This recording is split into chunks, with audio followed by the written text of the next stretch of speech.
చాలా మంది ప్రజలు ఈ రోజున ప్రభు దగ్గరికి వస్తారు, ఆరాధనలకు వెళ్తారు.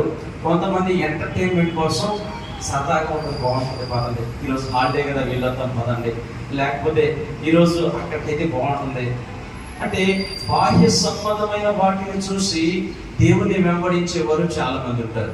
ఆరాధన అంటే దేవుని దగ్గరికి రావాలి, దేవుణ్ణి ఆరాధించాలి. దేవుని యొక్క వాక్యము సత్యము అనే విధానము కంటే కూడా ఏదో జరుగుతుంది, ఏదో ఇస్తున్నారు, ఏయో కార్యాలు జరుగుతున్నాయని ఒకవేళ వీటిని ఆసరా చేసుకుని నీవు దేవుని మందిరానికి వెళుతుంటే కనుక అది నిజమైన భక్తి కాదు.